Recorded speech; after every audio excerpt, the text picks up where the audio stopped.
सालों का जन्म देवी भागवत कह रही एक साथ में हुआ है। माता जी ध्यान से सुनना, जब हम पैदा होते हैं तो हमारे दांत नहीं होना चाहिए। अगर किसी के दांत हैं पैदा होते समय तो देवी भागवत कह रही है वो राक्षस के समान होता है। जब हम पैदा हुए हमारे दांत नहीं होना चाहिए। कोई ईर्ष्या आ गई, कौशल्या मैया कैकई के पास गई, बोले कैकई राम मेरा बेटा है, मैंने कोई कर्म किए होंगे कि भगवान मेरे घर में पैदा हुआ और आज तू हमारे राम को अपने साथ में सुलाती है। मैं अपने राम को अपने साथ में सुनाऊंगी, मेरा सौभाग्य कि मेरा बेटा मेरे साथ में सोएगा और तू अपने पास रखी रहती। तू भूल मत कि सौतेली माँ है राम की।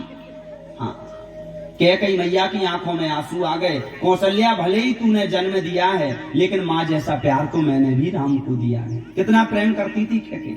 तू क्रोधित क्यों हो रही है? तेरा बेटा वो तो दुनिया कौशल्या नंदन कहेगी, कोई राम को कैकई नंदन नहीं कहेगा।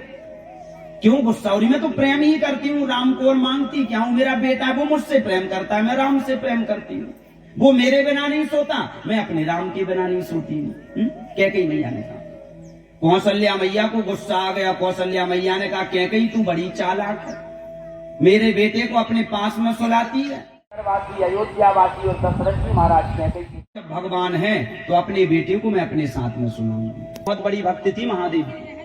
कैकई मैया ने कहा कौशल्या मैं महादेव से एक प्रार्थना करूंगी कि हे महादेव अगले जन्म में अगर स्त्री बनाकर भेजना और स्त्री में भी अगर इस अयोध्या में भेजना तो राम को मेरा सगा बेटा बनाकर भेजना, राम को सौतेला बेटा बनाकर मत भेजना, जिससे मेरे राम को कोई छीन ना पाए, मेरे राघव को कोई छीन ना पाए।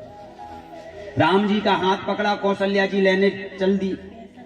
राघव चल, आज से तू मेरे साथ में सोएगा, आज से तू किसी मैया मैं अपनी कैकई मैया के ही साथ सोऊंगा, मैं इनके बिना कहीं नहीं जाऊंगा, मेरी नींद भी नहीं आती।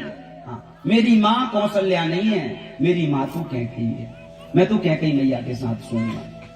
और दशरथ जी महाराज कैकई के क्या कह रहे हैं, शान मेरी चली जाएगी और राम अगर बन चले गए तो मेरी जान चली जाएगी। कैकई अयोध्या की शान चली जाएगी, राम बन गए तो मेरी। बोलो कैसा रहा सीता मैया और राम जी का जीवन? माता जी अच्छे काम करने में कभी विचार नहीं करना चाहिए। अच्छे काम में आदमी विचार करता है, बुरे काम में बिल्कुल नहीं करता। रहना है, मैं कब से रहूं? मैंने कहा जब मन हो जाए तभी रहने लगे। बोले नहीं मुहूर्त बताओ। हमने कहा काई के लिए मुहूर्त बताएं? अभी हम 4 महीने बाद का बता देंगे और तुम पहले ही तय बोल गई तो व्रत ही नहीं कर पाओगी भगवान और हमें पाप देंगे। बेचारी व्रत रह रही थी तो बता दिया। इसलिए भैया अच्छा काम जब शुरू करो तभी अच्छा है। पंचक हमें ग्रह कभी भगवान के खराब नहीं होते। भगवान ने ये ग्रह बनाए हैं, ये पंचक बनाई है, पूरी दुनिया बनाई है, तो भगवान का काम करने में क्या विचार करना। 13 दिन तक भोजन पूरा करें, दुलार नहीं करती है और जब तक मेरी कैकई मैया मुझे लोरी नहीं सुनाती है इस राघव की कभी नींद नहीं आ सकती है। ये राघव सो नहीं सकता। कैकई के पास ही छोड़ दूंगी, तू रो मत, चिंता मत कर। उतनी रात में ही राघव का हाथ पकड़ा, कैकई के कक्ष में माता कौशल्या लेकर गई। और माता जी कैकई के कक्ष की हालत क्या है वो भी देख लीजिए। अंधेरा माता कैकई के कक्ष में, ऐसा लग रहा है जैसे सालों से इस कक्ष में किसी ने प्रवेश ना किया हो। अपन दोनों को कोई अलग नहीं करेगा, अपन साथ में रहेंगे। खूब चिल्लाया लेकिन कोई आवाज नहीं आई। पुनः आवाज का पीछा किया।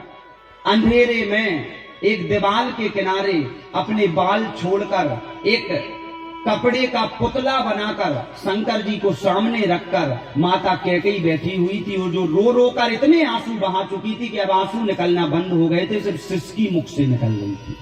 हाँ, जो लोग कहते हैं कैकई बुरी नारी।